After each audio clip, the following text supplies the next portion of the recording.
Having the practices in your life, it really changes everything. It brings like a lightness and ease and also a lot of power, and it just gets up underneath every aspect of life. People who bring this course and this work into their lives, they just shift into a much more fulfilling life trajectory.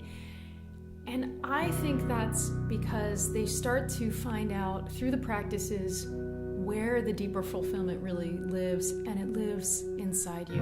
It's a feeling of just genuine confidence and feeling settled and feeling like I'm okay. I have this place to come home to, and it's really special to me. I haven't found anything else in my life that gives me that the same groundedness and the same spirit and the same higher self, higher purpose. Doing the immersion and the teacher training both were by far two of the best decisions I've made in my life, and they've changed the direction of my life, both of them. Consider the journey that all these ingredients took to get to you today. The very core of what I share in the practices of freedom and well-being immersion is the core of how do we look after ourselves with nourishment and food. How do we, in this very regular exercise of feeding ourselves 2 to 5 times a day, how do we infuse that with meaning, love, care, and joy? I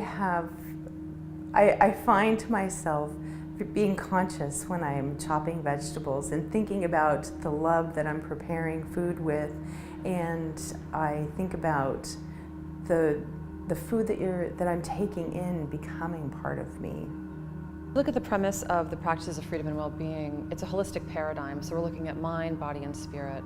And so we can't just extract yoga just for physicality. We know that it lives in other dimensions. And some of the conversations that we have in the practices of freedom and well-being work with personal history, family dynamics, where we are in our lives now, what stage of life we're in, where's our yoga practice, where's our meditation practice, where's our health sitting.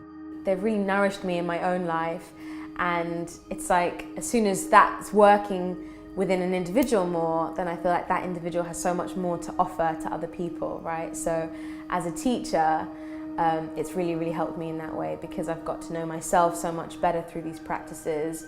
I can then guide people through their own self-exploration with more honesty, more love, more understanding, and more magic. It's just amazing. The best part is the kula, it's the community, the coming together of so many amazing, talented, creative, wonderful people, and everyone having space to just be themselves. The community really are just a bunch of beautiful people. Layla has a way of drawing together these amazing souls that are happy to come into the same place to reveal themselves and be utterly open. It's such an amazing way to spend time. It's changed my life for the better. I get really joyful about it. It's cool.